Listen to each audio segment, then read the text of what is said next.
Olá, meu nome é Alexandre Henrique, irei iniciar a aula 19, parte 1, função de segundo grau, do curso de matemática. Bom, função de segundo grau ela é definida como ax ao quadrado mais bx mais c, em que a tem que ser diferente de zero, porque se for zero vai ser uma, se for zero vai ser uma função afim, uma função do primeiro grau, bx mais c, se a for zero. Então, a função do segundo grau, o a tem que ser diferente de zero para ser uma função do segundo grau.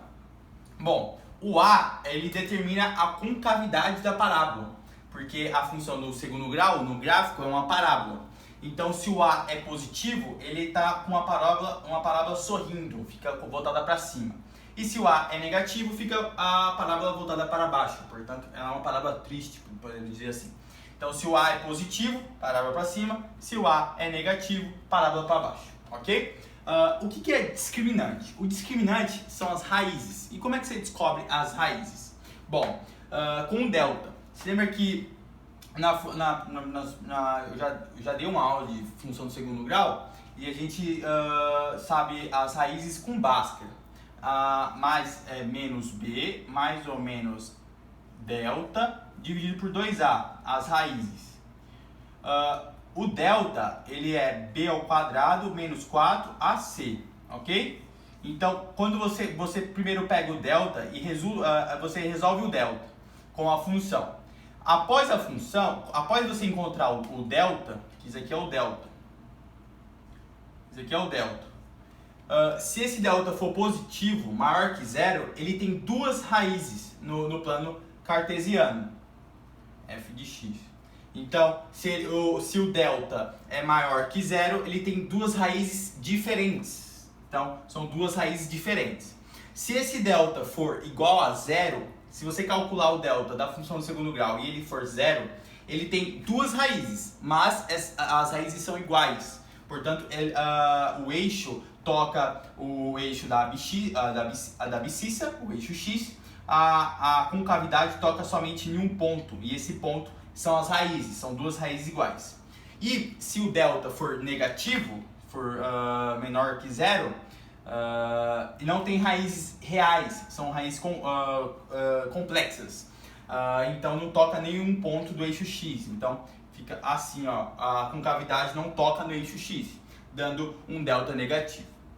Então a função do segundo grau é f de x igual a ax ao quadrado mais bx mais c. O a, o b e o c pode ser negativo ou positivo, mas o que importa para o gráfico é o a.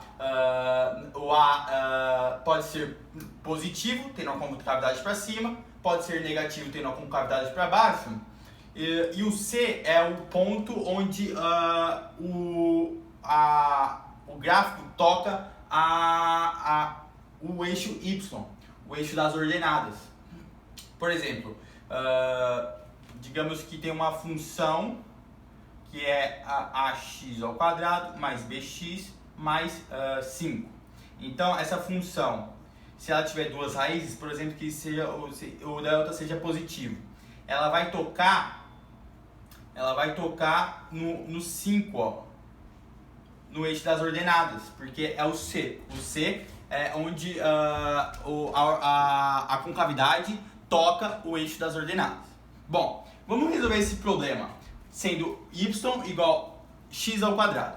Perceba que o b é zero e o c também é zero. Se o c é zero e o x é positivo, você já sabe que sendo b, ela vai ter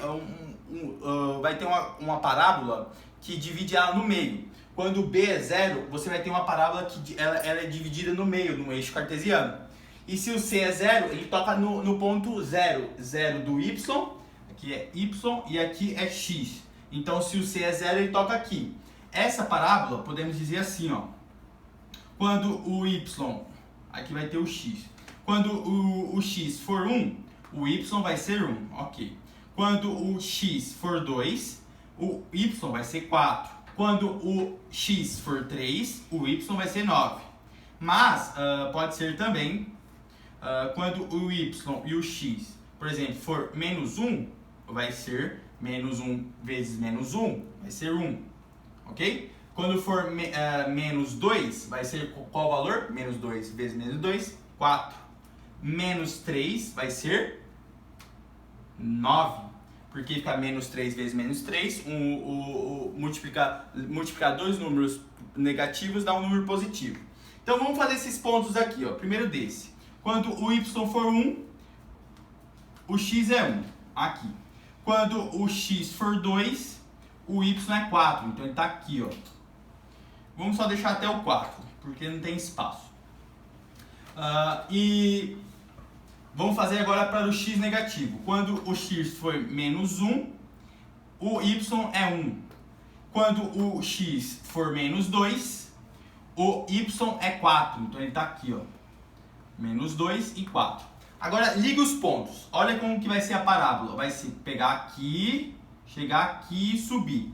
Ela é voltada para cima porque o x é positivo. E ela é cortada ao meio, ela tem uma simetria. A parábola tem uma simetria porque o b dessa parábola é 0 e o c também é 0. Portanto, o ponto que toca o eixo das ordenadas é no 0. Então essa parábola é exatamente dessa forma. Ok? Então é assim que você consegue formar a parábola da função de segundo grau. Você pega o número do x e tem a imagem. Então você bota o número do domínio e você tem a imagem. Todo elemento do domínio tem uma imagem. Então, assim que você constrói uma função de segundo grau. Bom, a parte 2, eu vou falar do vértice da parábola, do ponto máximo e do ponto mínimo para o ponto máximo para o A negativo e o ponto mínimo para o A positivo. E também vou construir mais gráficos para a gente examinar os gráficos na construção e falarei também da fórmula fatorada na parte 2, ok? Então, até a próxima aula. Tchau!